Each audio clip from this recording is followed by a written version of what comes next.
Angsal-angsalan. Nah, ini yang tidak kalah pentingnya Pak, menerapkan keselamatan dan kesehatan kerja. Ini dampaknya luar biasa, panjang ketika kita mengabaikan hal ini. Ini kompetensi ketiga yang perlu kita sedikit lebih dalami. APD, alat pelindung diri. Idul Kurban itu adalah ibadah dengan banyak kegiatan fisik dan bersinggungan langsung dengan banyak alat-alat berbahaya, terutama pisau, kampak, gerinda,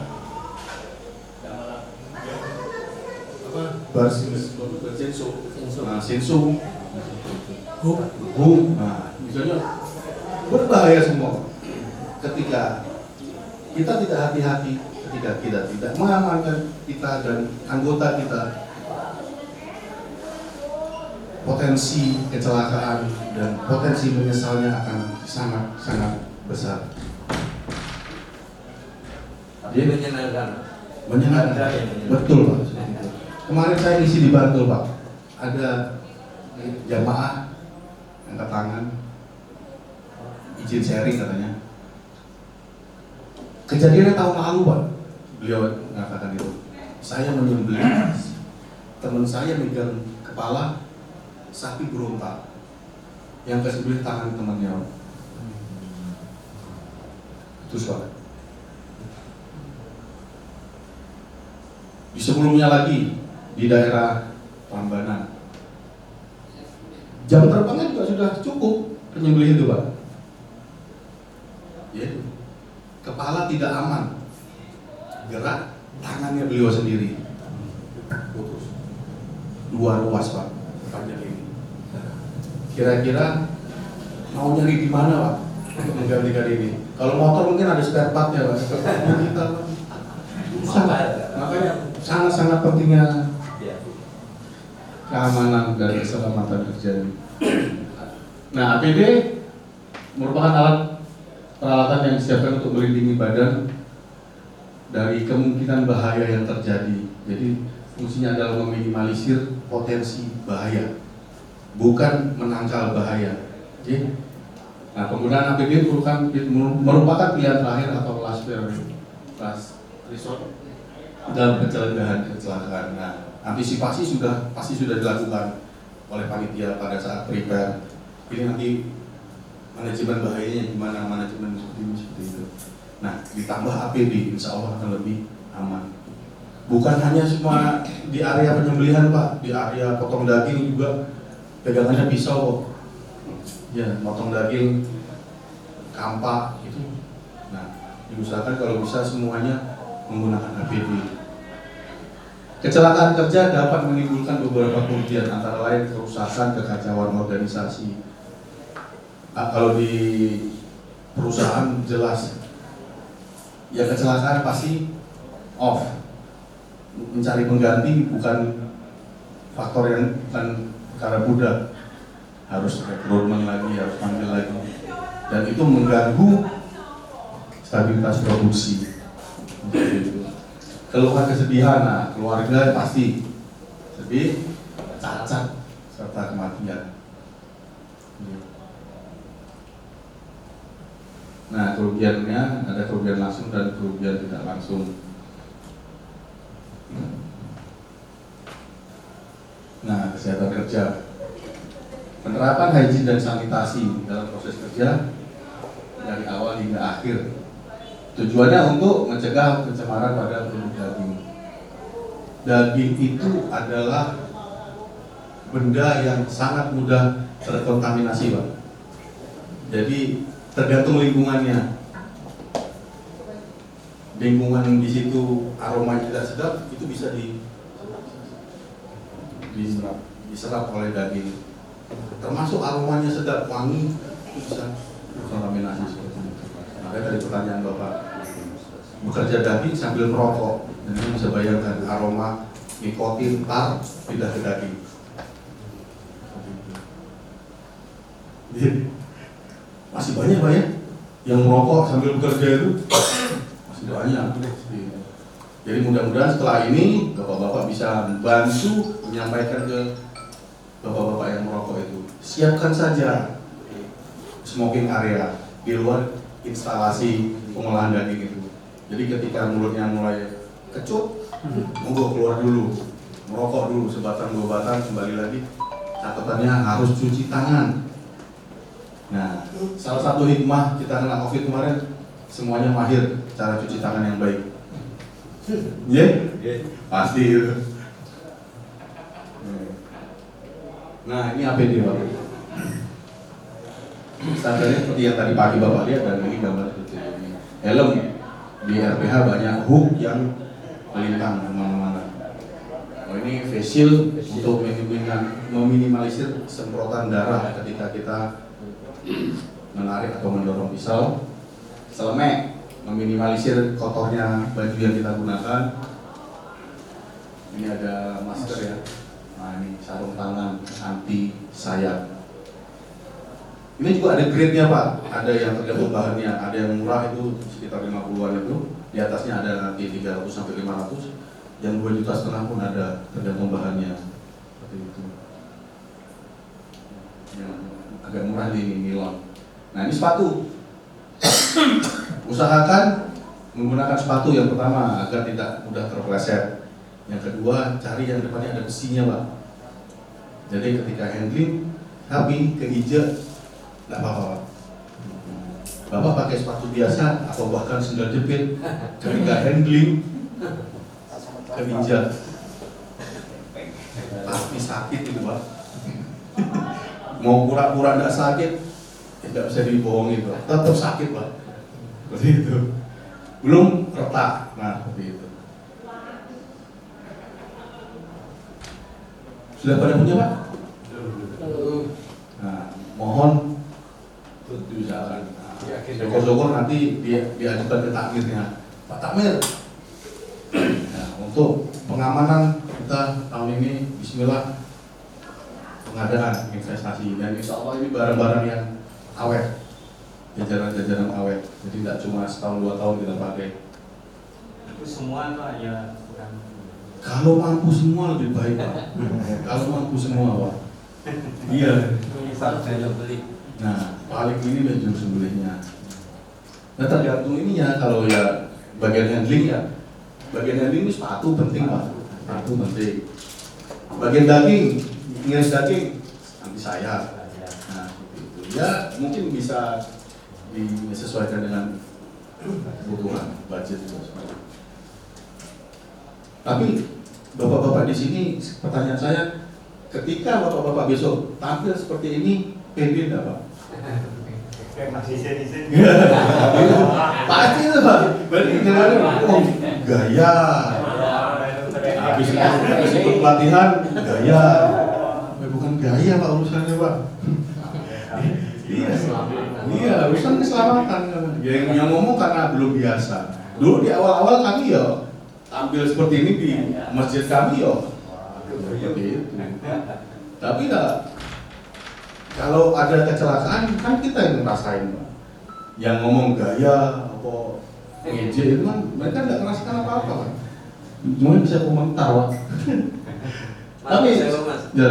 di Zulekha apakah juga ada standar yang mungkin syar'i atau gimana? Karena ini sifatnya ibadah, terus eksekutornya juga harus menutup aurat umpamanya. Ada nggak yang seperti itu? Kalau menutup aurat jelas kalau itu Pak kewajiban. Maksudnya kan ada yang pakai katok motor, katok sepeda. Berarti kan itu belum nutup aurat Pak. Makanya Iya. haruskah seperti itu? Iya. Kita sebagai umat muslim ya seharusnya menutup aurat itu Pak. Nyembelih enggak nyembelih Pak. Iya Pak. Menutup aurat kan kewajiban Pak. Iya kan? Nah, Nggak, maksud saya aurat seperti kalau kita sholat bukan hanya ya wudhu dan sebagainya, mungkin dibutuhkan nggak kalau di kalau wudhu nggak wajib Pak, tidak ada kewajiban untuk wudhu, suci ya maksudnya. Jadi ibadah yang tidak mewajibkan untuk suci, tapi ketika bapak-bapak akan menyembelih bersuci itu sangat akan lebih baik. Ya pasti kalau untuk aurat. Apalagi Juleha Pak, Juleha tadi seperti katakan Putut adalah jagal tampan Pak. Jadi penampilan kita itu setampan mungkin. Iya. Kita bedakan dengan yang mohon maaf yang konvensional, celana pendek, singletan, rokokan, Sandalan, speed. itu udah nggak masuk standar Pak. Gitu. Jadi Juleha pernah ikut pelatihan Juleha, tampil harus tampan, menutup aurat, pakai apron, pakai sarung tangan, pakai sepatu boot, udah pasti tampan Pak. Siapapun itu pasti tampan udah kami jamin itu. Wah iya, harus pedulikan Pak, karena ini urusannya keselamatan Pak. Keselamatan diri. Karena yang akan merasakan ya kita, seperti itu. Yang punya resiko besar kita. Nah, seperti itu Pak. Jadi pentingnya keselamatan dan kesehatan kerja itu seperti itu. Usahakan setiap Idul Adha itu zero accident, tanpa ada kecelakaan apapun itu Pak. Diusahakan zero. Walaupun termasuk keiris, nah ini paling mudah kan keiris. Ini paling mudah keiris seperti itu. Jadi safety first. Nah, menerapkan hygiene sanitasi. Ini kompetensi keempat. Hygiene sanitasi, ada dua istilah yang berbeda. Hygiene itu kebersihan diri kita. Sanitasi itu lingkungan kita. Karena kita akan berhadapan dengan daging. Daging itu tadi adalah sebuah benda yang mudah terkontaminasi, apapun itu, kontaminasi bakteri, virus, aroma, segala macam. Nah, hygiene merupakan upaya kesehatan dengan cara memelihara melindungi kebersihan individu. Nah, hygiene. Sanitasi itu lingkungannya. Oke? Nah, ini mencegah penyakit menular. Jadi pastikan para personel yang akan bekerja di Idul Adha itu benar-benar sehat Pak. Jika ada yang sakit, dilihat sakitnya, terutama pilek, apalagi diare. Nah, begitu. Jadi pileknya seperti apa? Kalau masih bisa ditoleransi menggunakan masker, monggo. Tapi kalau apalagi TBC Pak, TBC jangan diizinkan mengolah daging karena akan sangat berbahaya. Ini hygiene personal, tindakan untuk memelihara kebersihan dan kesehatan seseorang dalam menjaga penjual, pembeli, penerima. Kita sebagai jagal, penjual, pembeli sebagai adalah pencemar daging itu. Jadi perlu diperhatikan sekali. Nah, ini contoh penyakit manusia yang dapat ditularkan melalui pangan.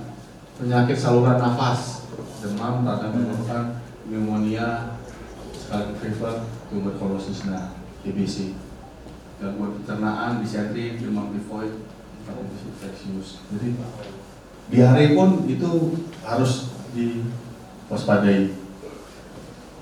Apalagi beliau lagi bekerja, harus buru-buru ke belakang. Setelah itu kembali dengan bersih-bersihnya seadanya, terus pegang daging lagi. Nah, seperti itu Pak analoginya. Nah, pada beberapa penyakit mikroorganisme penyebab penyakit masih dapat bertahan hingga pada fertilitas setelah sembuh. Jadi daging itu sangat cepat proses pembusukannya. Jadi kecepatannya itu seperti MLM Pak, pertumbuhan bakterinya. 1 jadi 2, 2 jadi 4, 4 jadi 8, seperti itu. Oke. Nah, ini 7 langkah cuci tangan. Nah, ini mungkin bisa diterapkan di masjid bapak-bapak. Buatkan peraturan yang jelas bagi anggota panitia. Pelan tertulis bersama, misalnya seperti ini, tata tertib di area kerja. Harus sering cuci tangan sebelum dan sudah bekerja. Dilarang merokok di area bekerja. Ya, contohnya seperti itu Pak. Jadi sepakati sih, bagi bapak-bapak yang ahli hisab, yang masih suka merokok, jangan merokok di area instalasi pengolahan daging. Usahakan keluar. Syukur-syukur disiapkan oleh panitia. Smoking area disiapkan, kursi, meja, kopi, snack, kopi. Nah, merokok terus dari nggak kembali lagi. Gimana smoking area? Nyaman di situ kan. Nah, ketika kembali harus cuci tangan ekstra bersih. Nih, cuci sepatu. Kenakan seragam lengkap. Terus dilarang rokok, dilarang makan minum, dilarang meludah. Jadi takutnya tercemar ke daging. Dilarang berbicara terlalu banyak, dilarang buang sampah sembarangan, dilarang memakai perhiasan. Nah, bapak-bapak, ibu-ibu ketika di lapangan perhiasannya ditinggal dulu. Pakai. Nah, termasuk akik. Jadi biasanya ibu-ibu mungkin ya ajang sosialita, ngumpul sama teman-temannya, gelangnya pakai semua. Tring tring tring tring tring tring tring. Kakinya gaji-gaji. Mas ini dah, kayak dibunyiin kan seperti itu. Jadi etika bekerja kita di pengolahan daging itu seperti itu. Kalau di pabrik itu kita lepas semua Pak. Dan baju yang tertinggal hanya singlet dan celana pendek terus nanti pakai wear pack, biasanya seperti itu kalau di pabrik. Gitu. Nah, kita kembali lagi ke hygiene tadi. Nah, bapak-bapak ketika di hari kurban untuk sholat itu pakaiannya saya yakin yang terbaik ya Pak ya. Sama Idul Fitri bagusan mana Pak? Sama lah ya. Ya mungkin lebih baik Idul Fitri. Idul Fitri pasti baru, Idul Adha, Idul kembali. Nah, setelah Idul Adha, setelah saya sholat Id, pulang makan. Kembali lagi, pakaian seperti apa yang digunakan untuk bekerja Pak?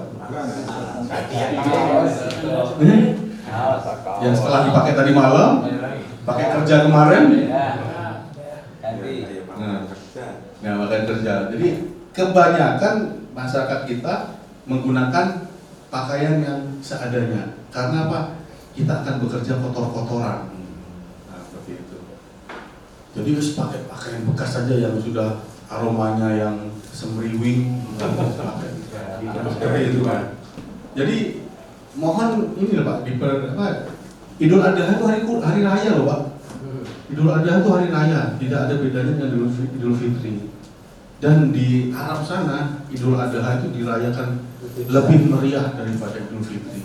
Maksud kita hari raya bajunya yang sudah beraroma kemarin yang lagi malah kan. Jadi harapannya walaupun ini kita bekerja kotor-kotoran, setidaknya gunakan baju terbaik yang bersih lah. Nah, seragam panitia bersih, baru dipakai bukan baru dipakai kemarin. Nah, seperti itu. Jadi itu nanti akan berpengaruh ke kualitas daging yang akan berhadapan dengan kita. Kita megang daging, aromanya itu keserap semua loh Pak. Pasti Pak, aroma kita termasuk parfum Pak. Jangan gunakan parfum Pak. Jadi setelah saya sholat, itu kan sholat biasanya kan pakai parfum, banyak wangi. Kalau saya sholat akan ke area penyembelihan, usahakan aroma itu sudah terminimalisir Pak. Syukur-syukur sudah hilang aromanya. Karena nanti akan berpindah ke daging itu Pak, aroma wanginya parfum itu. Jadi bajunya bersih, aromanya itu datar-datar saja. Jangan bau nggak enak, jangan baunya enak. Ini datar-datar saja. Yang alami. Ya, alami. Serai, bau jeruk. Oh, nanti malah langsung matang lagi gitu. Langsung matang beraroma seperti itu. Nah, dan anggota panitia juga wajib jujur ke panitia. Kondisinya saat ini, nek sakit ngomong sakit. Jangan ditutup-tutupin. Nah, ini APD tadi, saya yakin bapak-bapak sudah paham maksud dan tujuannya. Nah, mencuci pisau dengan sabun dan air mengalir. Jadi etikanya tadi setelah menyembelih, tahan dulu, dilihat 4 saluran tadi sudah terputus semua belum. Paling gampangnya dua saluran darah, 2 pembuluh darah itu sudah mancur, itu insya Allah saluran makan dan nafas sudah kena. Insya Allah seperti itu. Tapi tahan dulu. Setelah yakin, angkat. Atau biasanya kalau saya bekerja biasanya di lapangan itu ada teman asisten Asisten. yang mendampingi, dia juga bantu melihat, udah putus semua mas, oke, baru angkat. Cuci. Kemana? Ke keran, cuci pisau kita dengan air mengalir, jangan ke badan hewan. Yang pertama tidak ada manfaatnya, malah menambah kotor. Yang kedua adab, Pak. Adab. Ini hewan yang dipersembahkan oleh para sohibul kurban untuk kurbannya beliau. Jadi ketika kita memperlakukan seperti itu, bagi kami itu yang suhul adab. Jadi, nah, selesai dicuci, keringkan, dilap, terus masukkan lagi ke skarbat tadi, sarung. Nah, catatan. Nah, pisau sembelih dan peralatan sembelih, apapun peralatan yang kita gunakan di Idul Adha yang akan berhubungan dengan daging, menyentuh daging, itu sebaiknya yang food grade, yang tidak mudah karat. Standar di pabrik pengolahan daging seperti itu, harus food grade. Jadi bukan tidak boleh menggunakan pisaunya Pandi karena baru punyanya itu, tapi ya minimalisir tidak ada karat yang berpindah dari pisau ke daging.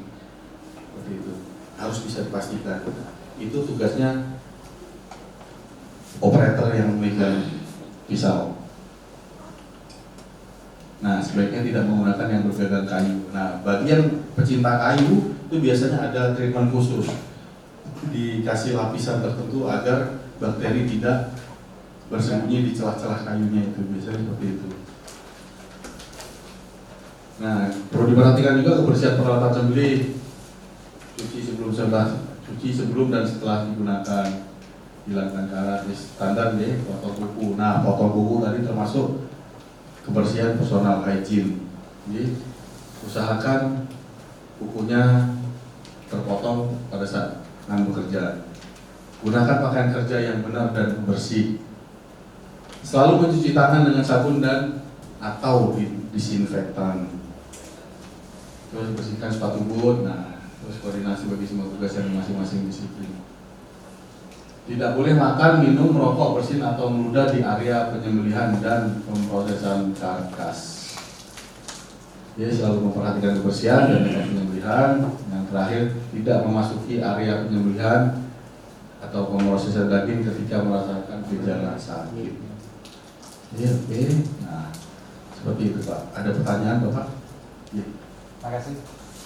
Pertanyaan saya tadi mungkin sudah selesai kan ini. Jadi perilaku untuk daging kan mungkin ada suatu daerah atau masjid tertentu yang sapinya cukup banyak, kumpul di sini umur 10, 12 dan sebagainya. Ketika satu sapi sudah selesai, kelayakan nanti didistribusikan harus nunggu sapi yang ke-12 itu kan terlalu lama. Nah kemudian apakah itu daging itu bertahan untuk berapa ketika dia dibiarkan? Kemudian yang kedua mengenai tempat atau wadah yang digunakan untuk alas daging atau mungkin didistribusikan, itu paling baik, yang paling aman dengan apa? Mas. Yang pertama juga kekuatan daging di suhu ruang itu sekitar suhu 4 sampai 70. Itu suhu 4 sampai 70 itu suhu ideal pertumbuhan bakteri di daging. Jadi di suhu itu pertumbuhan bakteri sangat-sangat optimal Pak. Jadi berbeda ketika Bapak menempatkan daging itu di suhu 0 sampai 4 di chiller kulkas. Itu pertumbuhan bakterinya akan sedikit terhambat. Begitu juga di atas 70 bakteri mati. Seperti itu. Jadi di suhu ruang itu daging hanya bertahan 4 jam. Sebaiknya pengolahan di bawah itu. Sebaiknya. Jadi ketika sudah ada daging, sebaiknya segera didistribusikan saja. Walaupun proses kita penyembelihan sempurna segala macam, ini proses antisipasi Pak. Jadi secara ilmiah, teman-teman kedokteran hewan dan peternakan itu memberikan isyarat kalau daging itu akan sangat aman di 4 jam setelah penyembelihan. setelah itu ya ada juga yang masih kuat sampai jam 9 malam pun masih kuat, tapi kan itu sangat-sangat beresiko Pak. Gitu. Jadi untuk idealnya 4 jam itu sudah terdistribusikan. Nah nanti setelah sampai di rumahnya penerima, nah itu bisa dimasukkan ke chiller seperti itu. Nah terus untuk alas tadi sebenarnya yang tidak mudah bakteri berkembang biak, yang paling ideal menurut kami plastik, bersihan plastik. Terpal Mas. Terpal juga kita tidak tahu Pak, kalau terpal tuh Bekas outdoor. nah itu juga harus memang ekstra dibersihkan Pak, apalagi yang bekas tahun lalu mungkinnya memang harus ekstra dibersihkan dulu. Karena sebaiknya kalau untuk tempat duduk mungkin, untuk alas duduk mungkin oke lah, tapi kalau untuk langsung daging kayaknya memang harus ada perlakuan khusus Pak, mungkin di sanitizer dulu, dicuci dulu seperti itu. Sebaiknya memang ya ada box khusus, ya misalnya box dibuat kotak-kotak itu nih daging kelas-kelasan mungkin ya, atau seperti apa digaji, ditulang, di situ ada plastiknya yang plastik meteran lembaran besar itu loh Pak, itu lebih aman itu. Iya. Memang bervariasi. Iya, gitu. Ada lagi loh Pak? Agar sambung, maaf. Ketika penyembelihan selesai katakanlah pukul 12, kemudian ketika distribusi pukul 15 itu sudah ada yang basi. Mungkinkah ada kesalahan waktu pemeragatan atau kesalahan di mana? Ada juga yang sampai menjelang maghrib itu masih belum basi. Iya.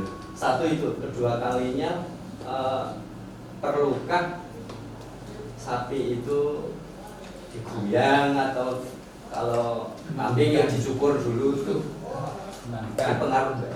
Pengaruh dalam konteks gimana Pak? Pada saat Pengaruh disembelih? dalam kualitas daging. Oh, Pengaruh nggak? oh di sini Harus diguyang, dimandikan, harus ya, biasanya ya seperti manusia lah Pak, ketika disirami lebih seger ya. Seperti kambing ya, yang dicukur itu kan kambing biasanya. Itu kambing ketika setelah dicukur itu biasanya dia makannya tambah banyak, dia merasa lebih sehat Pak. Dia akan lebih, ya seperti manusia Pak, ketika disiram, kalau kita mandi itu merasa lebih segar, lebih enak badan. Pada saat penyembelihan ya ada beberapa pendapat sih, ada yang merasa nyaman ketika sebelum disembelih itu disiram, terus baru disembelih katanya lebih mengurangi stres. mengurangi stres. Yang kedua daya gigit pisaunya itu lebih mencengkeram, juga ada yang seperti itu, jadi lebih keset-set langsung. Ada juga yang biasa-biasa saja, itu pengalaman masing-masing Pak, jadi ya personal sih Pak seperti itu. Umur daging. Umur daging tadi ya itu faktornya banyak Pak, jadi mulai dari sembelihan, pengeletan yang pecah 4 atau pecah 6 itu, sama pengolahan daging tadi, itu faktornya banyak sekali. Nah susah kita memang ngecek satu-satu, misalnya hanya kita edukasi semua lini itu untuk apa ya, agar daging itu di handle, dikelola sebaik-baiknya dengan metode seideal-idealnya seperti itu. Ada testimoni awam saja. Itu nanti buktikan pasti perengus gitu. Ada yang seperti itu. Pasti ini nanti jam sekian sudah aromanya sudah. Betul nggak seperti itu di Juleka ada kan?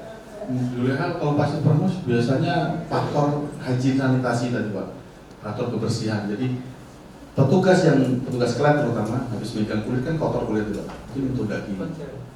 Atau menyembelihnya terlalu atas, itu biasanya kemungkinan perengusnya besar gitu. Bapak pernah dengar harus ada napas keluar, napas masuk? Itu tidak ada bukti ilmiahnya Pak. Jadi ketika itu kita komunikasikan ke dokter hewan dan teman-teman di Papet, itu tidak ada dasar ilmiahnya. Karena untuk menentukan dia dia buang napas sama dia narik nafas sangat sulit Pak. Napasnya sapi bukan seperti itu Pak, kadang-kadang kalau apalagi panik. Nah itu gimana nentuinnya? Jadi itu tidak mempengaruhi. Yang paling logis adalah kebersihan tadi. Sanitasi. Dan domba dan kambing itu berbeda. Potensi perengusnya lebih besar kambing. Apalagi yang disembelih jantan. Karena itu sebenarnya bukan apa ya, memang itu aroma alamiahnya dia. Itu aroma untuk yang pertama dia menarik lawan jenisnya, terus dia mengisyaratkan dia dalam bahaya, itu bisa seperti itu. Oh juga tambahan, bisa juga karena jeroan masih dicampur dengan daging. Karena ketika jeroan itu dibagikan kepada mustahik itu harus dimasukkan ke tas tersendiri, jangan dicampur dengan daging. Karena jeroan di dalam perut itu ada bakteri pembusuk ya, di dalam perut sapi sama dengan perut manusia. Ketika dia terekspos keluar karena jeroannya dibuka, maka bakteri itu justru akan membusukkan lingkungan sekitarnya. Bisa seperti itu, lebih cepat busuk. Juga bisa karena sapi atau binatang tidak dipuasakan lebih dulu. Ketika disembelih, medal hijau-hijau ini, ya itu bakteri. Nanti di materi Bang Yos Ya itu di materinya Bang Yos nanti ada. Ada materi berikutnya ada puasa. Termasuk itu pengelolaan jeroan, terutama babat dan dan usus. Jadi biasanya itu dibuang atau dibagi Pak? Jeroan itu dibagi, tapi setelah dibersihkan, setelah dibersihkan diapakan? Itu Direbus dulu, Panas itu bisa Pak. Jadi itu yang disarankan. Jadi setelah dibersihkan, iya jangan dicampur, itu direbus untuk memperpanjang waktu ketahanannya jeroan, karena jeroan sangat cepat busuk. Tambahan satu lagi, bersihkan jeroannya di mana Pak? Pakai lubang. Hah? baca piteng. Memang bersihkan tank. Yang lain? Kali. Sudah tidak ada yang dikali ya? Sudah ya, aman berarti ya? Aman berarti bisa di Kulon Progo berarti semuanya tertib, tidak ada yang dikali. Berarti kalinya bersih Kulon Progo berarti. Beda yang di tempat saya masih pada dikali Pak. Kenapa tidak boleh dikali? Karena di situ ya bukan tidak jadi bersih jeroan kita Pak. Jeroan kita di sini, sementara yang di atas masih ada yang nyuci, di bawah masih ada yang nyuci. Kita tercemar oleh cucian atas, yang di bawah tercemar oleh cucian kita. Nah, yang paling berbahaya, air mengalir di atas itu setelah dapat aliran petani nyemprot pestisida. Itu bisa dibayangkan bahayanya. Di daerah Mejing bahaya lagi Pak. Mejing di Gamping gitu. Itu banyak masjid yang kalau itu ada nyucinya jeroan di sungai. Padahal airnya itu mengalir dari utara ke selatan. Di utaranya Mejing itu ada peternakan babi. Seperti itu, jadi sebaiknya dibuatkan instalasi sendiri di masjid menggunakan air mengalir itu Lebih aman. Untuk tekniknya banyak di YouTube atau nanti bisa kontak-kontakan dengan kita. Cara mencuci jeroan yang mudah dan praktis. Nah, ada pertanyaan lagi? Langsung Mau doorpress nanti? doorpress Bang Yos nanti. Bang Yos aja ya. Bang Yos. Nanti kita masih ada Mas Uto. Masih ada 3 doorpress, nanti biar tidak ngantuk jangan kemana-mana. jangan menghilang. Nanti jika ada pertanyaan yang berkaitan dengan koordinasi keselamatan dan kesehatan kerja atau dengan apa terakhir tadi? Higienis dan sanitasi. Sanitasi boleh nanti pada saat Bang Yos menyampaikan pun boleh disampaikan. Kurang lebihnya mohon maaf, kita lanjutkan ke Bang Yos. Bila taufiq wal hidayah. Assalamualaikum warahmatullahi wabarakatuh. Waalaikumsalam.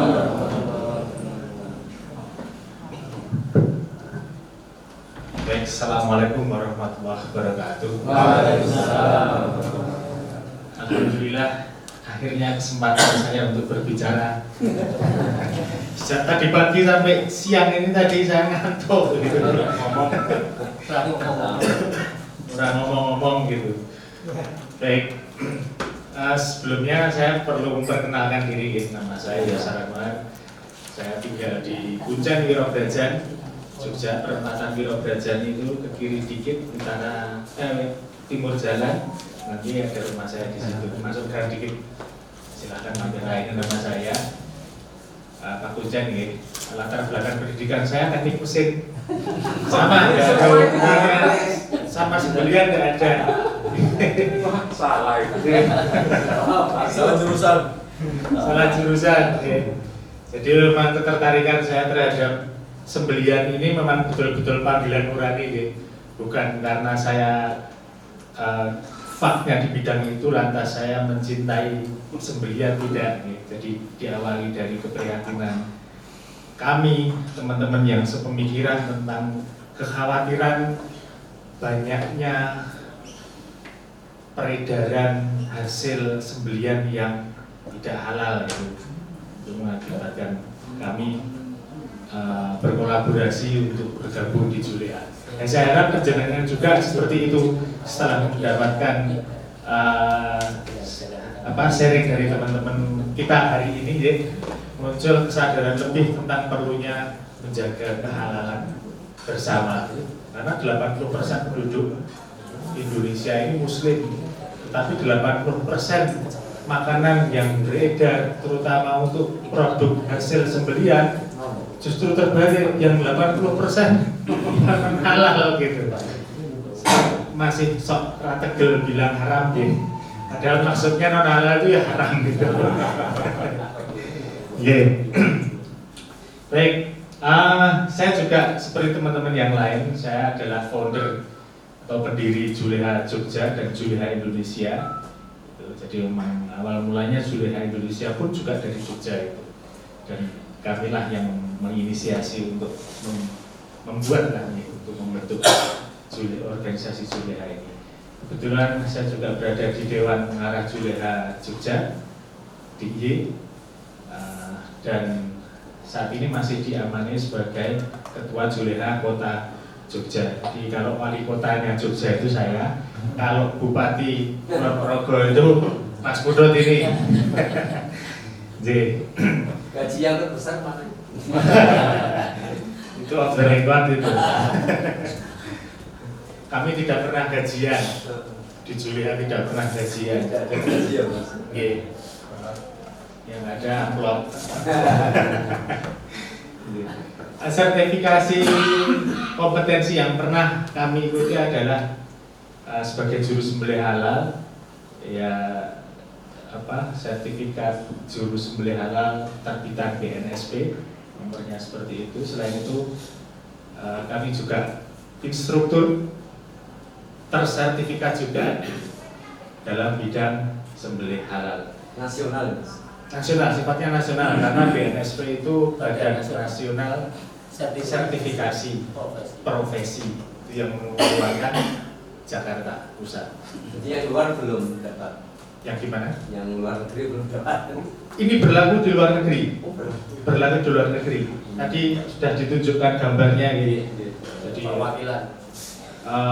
Sertifikatnya itu ada bahasa Indonesia, ada bahasa Inggrisnya. Ini fungsinya untuk ketika kita ada di luar negeri itu juga berlaku, diakui kemampuan kita.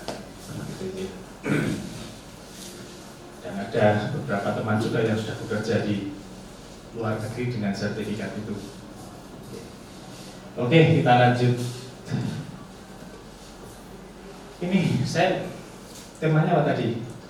Menerapkan syariat Islam. Oke, sampai lupa. Ya.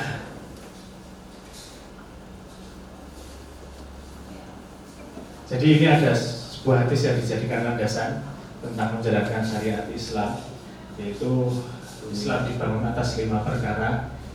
Yang pertama adalah syahadat, sholat, zakat, haji, berpuasa. Pada prinsipnya seorang juru sembelih halal itu harus menerapkan syariat Islam, syariat Islam. Jadi ada 5. Nah, kalau biasanya kita menghafal itu yang pertama adalah syahadat, 2 sholat, 3 puasa, 4 zakat, 5 haji gitu. Ya, itu yang tampak seperti itu. Apa ini yang dijaga tadi? Ini. Jadi ini menjadi perumpamaan kami, kebiasaan kami menjelaskan tentang rukun Islam. Ya. Rukun Islam itu melekat di setiap pribadi juru sembelih halal. Jadi seandainya 5 rukun Islam ini kita umpamakan jari-jari kita untuk menggenggam Islam gitu, maka seandainya seorang Muslim itu tidak melakukan haji, itu masih mungkin atau tidak? Masih mungkin. Kita lepas ini satu ya, masih mungkin orang Islam ini orang haji mungkin karena hanya yang mampu. Kalau nggak mampu ya tidak haji. Tapi selamanya tidak lepas ya, tidak lepas. Setelah itu tidak berzakat mungkin atau tidak? Mungkin karena kemungkinannya kalau tidak berzakat ya dizakati, cuma 2 kemungkinan itu. Ya, kita lepas lagi zakat. Terus berikutnya puasa. Puasa mungkin enggak, kita enggak berpuasa, bahkan puasa Ramadan sekalipun, puasa wajib kita enggak melakukan. Mungkin tidak, sangat mungkin. Sangat mungkin. Saya pernah menjalani 1 bulan Ramadan itu tidak puasa, sakit. Saya itu pernah divonis gagal ginjal kronis stadium 5 dan harus cuci darah seminggu 2 kali. Dan saya menjalaninya selama hampir 2 tahun. Dan dokter bilang itu tidak akan sembuh. Tetapi Allah berkehendak lain. Sekarang kondisi saya seperti ini dan saya sudah berhenti cuci darah. Padahal itu kalau teori dokter hampir tidak mungkin karena seumur hidup biasa cuci darah itu. Tapi wallahu alam Allah berkehendak lain. Jadi mungkin tidak berpuasa. Saya sudah terlanjur bayar fidyah itu. Tapi ternyata alhamdulillah masih diberi kesehatan dan umur yang lebih panjang. Jadi mungkin kalau nggak berpuasa itu mungkin saya lepas lagi. Nah ini sholat. Sholat itu walaupun saya dalam keadaan terkapar, duduk saja tidak bisa. Kewajiban sholat itu masih melekat atau enggak? Masih melekat. Sholat kalau tidak bisa berdiri bisa duduk. Kalau duduk tidak mampu bisa dengan berbaring. Kalau dengan berbaring Israel apa-apa ketip-ketip masih bisa dengan isyarat. Nah, Israel sambil sholat. Inilah yang terjadi ketika kita melepas sholat, lepaslah keislaman kita.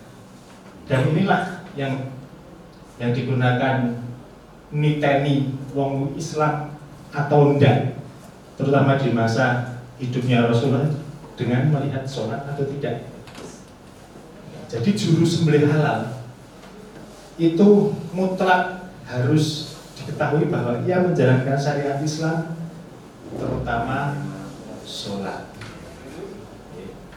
menjalankan sholat. Ya penting tadi ada yang mendikon sholat sekali habis itu enggak jalan. Jadi itu intinya kita menjalankan syariat Islam itu sebagai salah satunya untuk membuktikan keislaman juru sembelih halal. Selain itu ini masih tadi sama zakat, sholat, haji, apa sih? Nah, ya pada prinsipnya seperti ini. Saya kira sudah cukup jelas ya. Dan selain apa yang dilakukan oleh juru sembelih halal, bahwa proses sembelih pun juga tidak lepas dari syariat Islam. Jadi, tadi apa yang membuat sembelihan kita halal atau tidak? Itu pertama, yang nyembelih muslim atau tidak. 2, cara nyembelihnya seperti apa? Ya, kan? Kalau sesuai syariat Islam itu harus didahului dengan Bismillah ya Allahu Akbar, itu syariat gitu. Setelah itu harus memotong saluran apa saja. ada hulkum, mari, ada jain gitu. Itu juga syariat Islam. Jadi kental memang, hampir tidak bisa dipisahkan antara kehalalan ini dengan syariat Islam. Itu deh. Nah ini syahadat kembali dibahas. Saya kira sudah paham tentang hal ini. Jadi tentang kesadaran bersyahadat jadi diucapkan dengan lisan dan diyakini di dalam hati ya. Ya, ini sholat masih diulang lagi, sudah putus gitu. Dan 2 saluran darah atau pembuluh darah besar itu posisinya di bawah janggut, sudah dipelajari gitu. Diraba kelihatan. Kadang kalau kita belum meraba ya kita nggak tahu posisinya di mana. Ya, kalau nggak meraba kan nggak mungkin. Kadang-kadang kalau sapi yang agak gemuk itu agak rata, tetap harus dipegang sampai dipastikan ketemu jagonya lah. Turun sedikit, di situlah tempat kita nyembelih. Nggak ditarik mas, maksudnya gini, ketemu jagonya. Kemudian kok nampaknya ada di posisi bawah, boleh ditarik ke atas nggak jagonya itu? Jagon itu fix ya Pak, berhenti di situ. Kalau posisi sapi sudah tidur didongakkan gitu ya, nggak usah kenceng-kenceng ya sudah jagonya mapan di situ. Beda sama ayam unggas ya, kalau unggas kadang-kadang lari ke sini. Iya ke tepi. Iya ke tepi itu. Nah kalau ayam, tapi kalau sapi, kambing, ruminansia biasanya mapan di situ. Ya kalau sudah kulino nyembelih biasanya macet itu ya itu jagon. Nggak jauh posisinya dari rahang, nggak jauh. Itu jadi ketika kita sudah ketemu kolom menjingnya tadi, titik saya tanya, baru kita lafazkan Bismillahirrahmanirrahim. Ini adalah basmalah atau tasmiyah. Ada kebiasaan di teman-teman Juleha, kami ketika menyembelih itu mengeraskan Bismillahirrahmanirrahim. Biar mantep loh, halal gitu. Tapi nek dibatin, yang bagus kok durung gitu kan. Nah, jadi saya kira itu kebiasaan yang baik ketika kita menjaharkan, mengeraskan Bismillahirrahmanirrahim gitu. Jadi orang lain mendengar, oh sudah disembelih atas nama Allah gitu. Jadi itu dikeraskan. Kita masalah bulan. Apakah kita menyebut soki dulu atau bismillahnya? Bismillahirrahmanirrahim itu terakhir kali sebelum kita menyayatkan. Okay. Kalau Allahumma taqabbal min siapa itu bisa sebelumnya, okay. Sebelumnya. Setelah itu selesai baru Bismillahirrahmanirrahim kita eksekusi. Kita tanda dulu pisau. Jadi semua sudah siap, jangan keluarkan pisau nih. Pisau ini tajam. Nah, burung apa-apa pisau metu itu bahaya. Membahayakan karena di situ banyak orang. Ini masalah safety juga. Jadi biarkan ini disekabat. Ketika semua sudah aman di posisinya masing-masing, sudah tidak banyak pergerakan, baru kita mendekat, ambil pisau, ambil Bismillah ya Allah Akbar. Tapi kita sudah tahu ya titiknya di mana. Bismillah Allah Akbar, sesingkat mungkin. Inilah proses. Penyayatan itu ada selang sekali, 2 kali, 3 kali. Ya, aturannya setelah ini ya Pak. Setelah ini. Masih itu mas, masih Bismillah tadi, kenapa nggak dilanjutkan? Adakah secara syariat itu memang seperti itu? Oh enggak, Bismillahirrahmanirrahim. Boleh. Oh boleh. Boleh. Bismillah saja boleh. Bismillah ya Allahu Akbar. Boleh. Bismillahirrahmanirrahim. Boleh. Maksudnya diteruskan Al-Fatihah.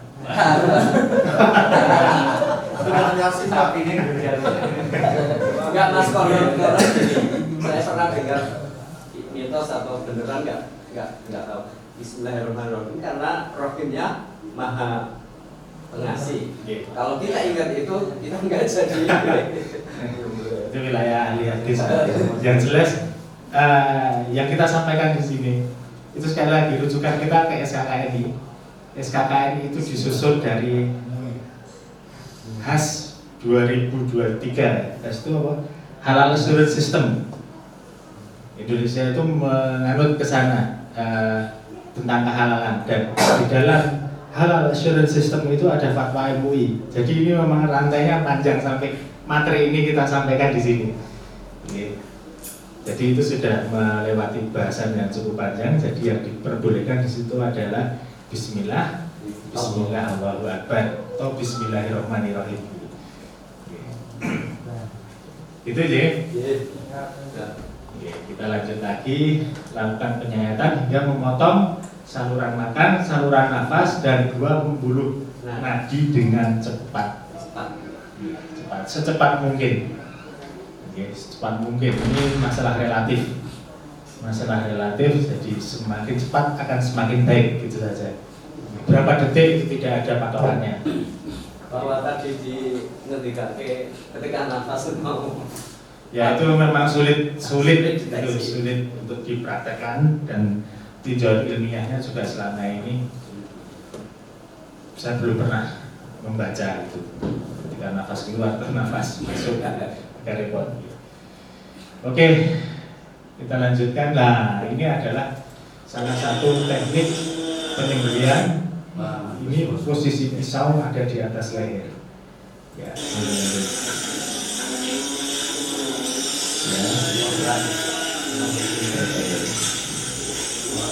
sekali lagi. kita yakin tuh. Ya, Langsung. stop. Ya, nah ini ada usaha untuk meraih ke bawah supaya pembuluh darah yang ada di bawah terpotong. Tapi ini sudah terlihat terpotong ini 2 nyemprot ini. Langsung. Ya, ini pasti kalau pembuluh darah itu sudah terpotong, biasanya saluran makan yang ada di dalam juga sudah terpotong. Nah ini kalau dengan lihat, kita ulang sekali lagi, itu berapa kali naik turun? Oke, sekali lagi dulu.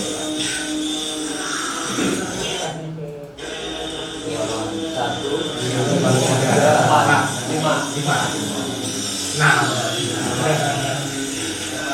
Tapi yang jelas cepat, tidak masalah. Yang dimasukkan sekali sembelian itu ketika kita nyembelih, selesai berhenti, bisa diangkat. Nah, tinggal ngerokok, tinggal apa ya? Nah, urusan liane, siapa yang kurang bagiannya? Itu namanya 2 kali. Tapi ketika kita melakukan dalam satu waktu satu saat gitu, sesaat itu masih dihitung sembelihannya 1 kali. Nah, ini adalah metode yang biasa kita gunakan, yaitu dengan posisi pisau di atas. Dorong.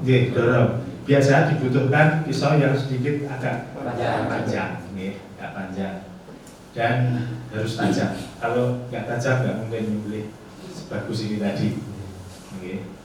Ya, mungkin bisa ke slide berikutnya. Nah, ini posisi pisau di bawah atau tarik. Pisau ditaruh dulu di bawah. Yes. Sekali sudah terbuka semua.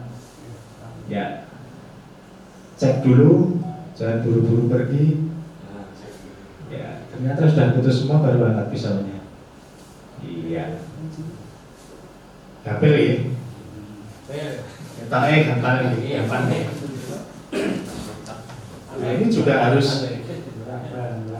Nah, ini rapel sudah ketemu posisinya. Dan ini tidak mungkin dilakukan dengan pisau yang tidak tajam. Oke, karena ini gesekannya sedikit sekali. Yang adalah gerakan naiknya. Bulu metal sama bulu yang PO kok mampu loh, bulu metal. Itu pisaunya yang Ayo nanti. Tentang pisau yang sedikit saya singgung ya.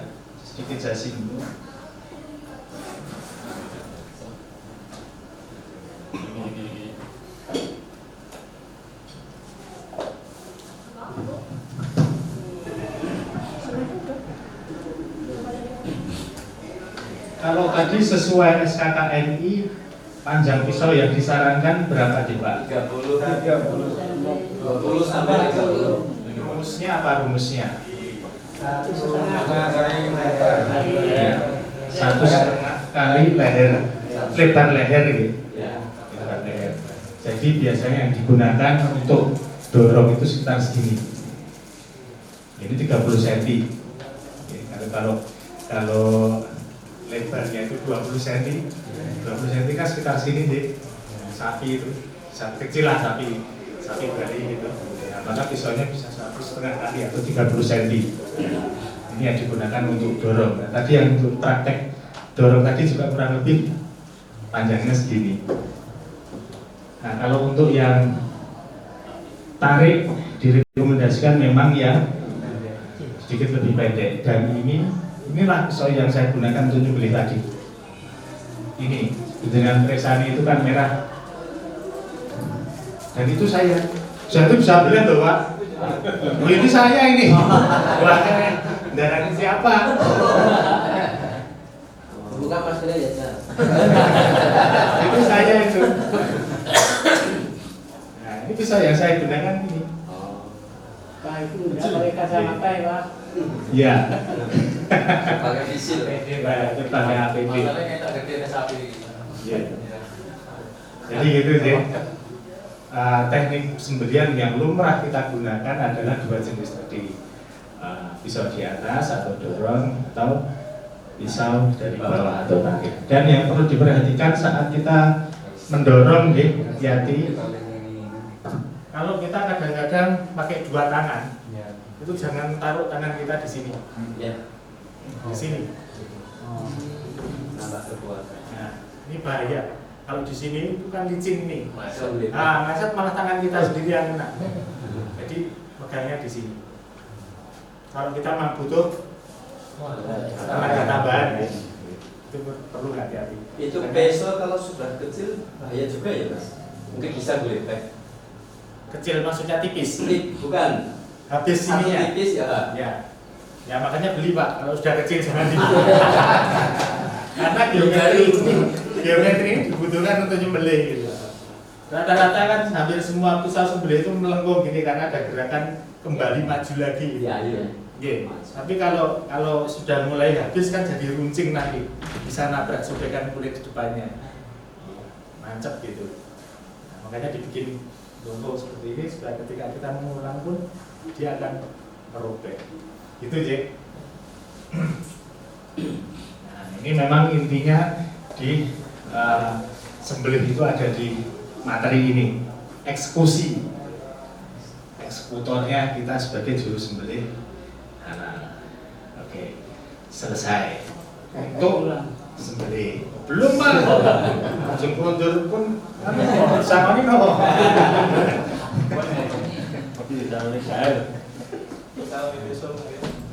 Nah, saya ada sedikit lagi. Masih yang belum Mas satu. Yeah. Mungkin kan tadi sudah terakhir eksekusi ya. Yeah. Karena harus dengan ihsan. Apakah dengan tanda-tanda mereka kecil-kecil itu juga merasakan nikmatnya sembelihan atau justru sebaliknya merasa siknyanya saya tanpa Kalau saya kira ada sih dulu sempat beredar salah satu aktivis Juleha yang mengisi banyak di masjid-masjid itu juga dulu pernah mengungkapkan bahwa tapi ini kebenarannya saya sendiri secara pribadi belum bisa memastikan. Katanya ada sebuah jurnal penelitian tentang sembelihan bahwa katanya sapi yang disembelih itu mengalami hilang rasa ya kok, tidak merasakan sakit saat disembelih ketika disembelih sesuai syariat gitu. Jadi ketika seret gitu ya, tanpa harus nyocok, tanpa harus macam-macam gitu, itu dia tidak merasakan sakit. Dan kejangnya sapi atau kambing yang kita sembelih, seperti yang tadi kita alami, itu bukan reaksi kesakitan, tapi itu reaksi mengejang gitu. Ototnya mengejang, bukan karena sakit. Gitu. Jadi memang katanya tidak ada lonjakan rasa sakit di kepala. Dan menurut tulisan itu juga dikatakan ketika proses stunning tadi pemingsanan ya, Dia pemeriksaan justru itulah yang dirasakan sakit sekali oleh pemeriksaan itu. oleh si hewan yang kita sembelih. Jadi mungkin sih ya, seandainya kita gitu, pingsan tuh bayangan kita dia nggak sakit, padahal itu sakit sekali. Itu jurnal itu mengatakan seperti itu. Tapi sayangnya, supaya kita lebih berimbang ya, tapi sayangnya saya kembali mencari jurnal itu, sekarang saya tidak temukan lagi. Saya tidak tahu kalau sumbernya katanya dari Jerman tapi berbahasa Inggris. Dan ini kemarin beberapa kali saya mencoba mencari jurnal itu dari sumbernya, ternyata sudah tidak ada lagi. Dan saya konfirmasi juga kepada seorang akademisi di Fakultas Peternakan, dan katanya memang jurnal itu tidak ada. Jadi akhirnya saya mengambil sebuah kesimpulan, mungkin ketika disembelih itu tetap sakit, dan tugas kita itu tidak membiarkan sapi itu sakit berlama-lama. Ketika pisaunya tidak tajam, orang rambung-rambung lembeleh, itu akan memperlama atau memperlambat proses kematian sehingga dia mengalami merasakan sakit yang lebih lama. Itu jadi sepertinya itu pendapat yang paling adil. Sakit enggak, kemungkinan sakit gitu, tapi kita tidak membuat dia sakit berlama-lama. Gitu. Maka sebaik-baik sembelihan adalah yang cepat. Berarti kejangnya itu nikmat. Ya, wallahu a'lam. Saya belum pernah jadi kambing yang disembelih. Itu sih. Oke, setelah kita menyembelih, ada satu lagi yang perlu kita lakukan sebelum kita meninggalkan tempat sembelihan, yaitu melakukan pemeriksaan kelayakan proses penyembelihan. Apa ini? Sudah disembelih, masih dicek lagi kelayakannya. Masih sama mantra yang kita gunakan hadis ini. Innallaha katabal ihsan. Nah, setelah pelaksanaan proses sembelih, penting bagi kita untuk melakukan pemeriksaan penampang sayatan. Ternyata setelah disembelih tadi, yang saya lakukan adalah berhenti dulu nih. Cek sudah putus atau belum. Saluran-salurannya apakah sudah terputus atau belum. Jangan buru-buru pergi.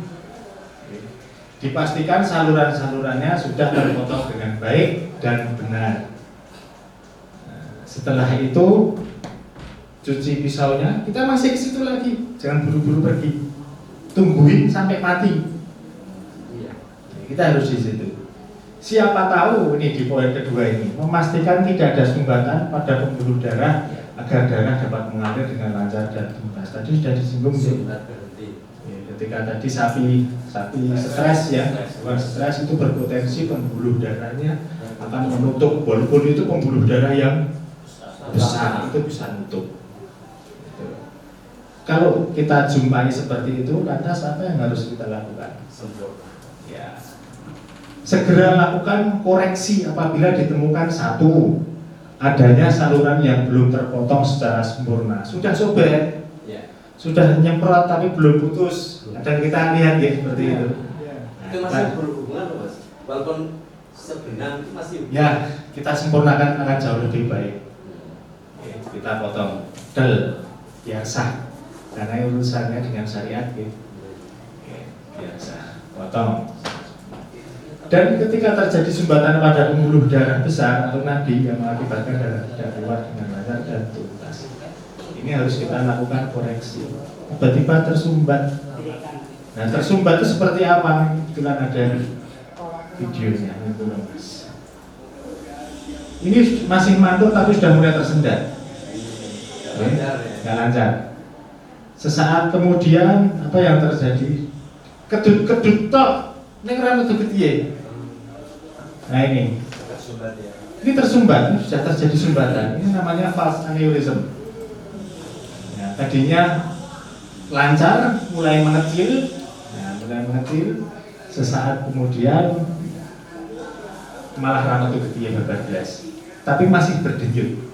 Artinya apa? Jantung masih bekerja, masih ada tekanan darah, tapi berhenti di situ. Oke. Nah, ketika kita melihat seperti ini, maka segera lakukan koreksi. Potong aja ujungnya di saluran yang mampet. Seret. Nah, makanya ketika kita sudah selesai menyembelih, kita harus tungguin di situ sampai mati. Siapa tahu terjadi seperti ini. Penyebab-penyebab terjadinya sumbatan pertama tadi stres. Orang stres itu tensinya naik apa turun, Pak? Naik. Seperti inilah yang terjadi. Tensi naik itu karena pembuluh darahnya itu menjadi kaku dan mengecil. Pembuluh darah kita, sehingga tekanannya semakin besar. Nah, sama seperti si sapi ini juga pembuluhnya mengeras, mengecil sehingga tekanannya besar. Semakin stres ya dia akan semakin menutup dan akhirnya mampet. Ini yang terjadi. Selain stres, pisau yang tidak atau kurang tajam itu juga berpotensi karena hasil irisannya beradul, orang Jawa bilang. Itu juga berpotensi bikin dia menjadi tersumbat. Jadi makanya asa itu harus sehalus mungkin, sebaik mungkin. Yang senada Mas Nunsewu, Yeah. ketika sudah dieksekusi, Yeah. ada kalanya pisaunya mental, mencolok. Yeah. Terus apakah mestinya juga harus ada pisau cadangan? Ya, kan? betul sekali. Terus yang kedua termasuk ada mungkin berbahaya atau enggak ketika tadi dengan ilustrasikan dengan segera disemprotkan ini, tapi dengan kalau Jawa itu dicudik itu seperti apa? Ya baiknya nggak usah dicudik, kita biasa aja tinggal seret gitu. Cudik kan cuma cetil gitu ya. Enggak bahayanya dengan saraf, dengan otak, ya berhubungan dengan jantung ada enggak kayak? Dicudik maksudnya gimana, Pak? Itu tadi yang belum putus ataupun putus hanya Sebagian. separuh, Ya. mungkin terus di Saya kira tidak ada hubungannya gitu, karena itu cuma menyempurnakan potongan pembuluh darah. Jadi ada kaitannya. Pisaunya serep, ya. Makanya sekabat itu minimal isinya 2. Kalau yang tadi punya Mas Pudo tadi isinya 3 ya. Nah ini, seperti ini isinya 3. Jadi kalau memang kelotak atau kecemplung masuk, kita masih punya lagi. mental. Ya, pakai pisau yang lain. Minimal ya kalau bisa muat 2 ya, muat 2 lah, muat enggak. Nah ini muat 2. Jadi yang satu untuk cadangan. Menjadi terkontaminasi enggak Mas Yos? Gimana? Ketika pisau yang satu barusan untuk menyembelih kemudian tidak dicuci, akhirnya darah yang sapi yang satu ini Ya bercampur. makanya kalau kita habis pakai kan harus cuci. Prosedur kita gitu. Pakai, sembelih, langsung cuci ke Cuci air mengalir. Setelah itu masukkan ke sekabat. Nah, prosedurnya seperti itu. Pisau itu keluarnya cuma sebentar banget loh, Pak. Ketika sapi sudah rebah, seret, cuci, habis itu masuk lagi. Enggak secara syariat, umpamanya kita tinjau secara syariat darah yang bercampur dengan sapi yang lain itu gimana? Saya kira ketika kita sudah cuci kan berarti sudah kita melakukan ikhtiar untuk membersihkan dia. Ada loh Mas, kalau hanya kambing, umpamanya kambing yang putih itu, menurut saya sering seperti itu, apalagi kambing yang notabene kemarin dari samping Galon itu saya selami itu hanya sebentar. Ini kan nggak perlu dicuci umpamanya. Apakah dengan darah bercampur dengan kambing yang lain itu Bisa secara jadi. syariat menjadikan Bisa jadi jatuhnya karena darah yang sudah keluar dari tubuh makhluk hidup itu sifatnya najis. bahaya itu? Jadi prosedurnya memang harus dicuci. Karena darah itu najis sekali lagi. Ketika najis ini mengenai yang lainnya lagi, ya semua kena najis. Bukan bercampurnya ya berarti. Bercampurnya, karena najisnya itu. Yes, yes. Ya. Kembali lagi ke penyumbatan bahasanya Yusuf tadi, ketika ada penyumbatan kita potong. Inilah bentuknya potongan besar ya. Ini bisa sampai 6 cm diameternya atau lebih ini. 6 sampai 7 cm. Malah inci itu. Yang atas ini, Oh, yang atas atas. ini. Itu kan besar, berarti sekitar segini kalau sapi. Ya ini kalau memang bercampur dengan darah yang mengalir akan nggak terlalu tampak kalau kita nggak jeli. Biasanya pembuluh yang bawah, yang kiri yang sering tersumbat itu. Jadi kita ketika sudah sembelih, kita berdiri di dekat sapi sambil kita lihat ada penyumbatan nggak. Ketika ada penyumbatan langsung potong. Keluar lagi biasanya, serot, lancar lagi. Kalau kita tidak melakukan koreksi, apa yang terjadi? Lama matinya. Matinya lama. Matinya lama.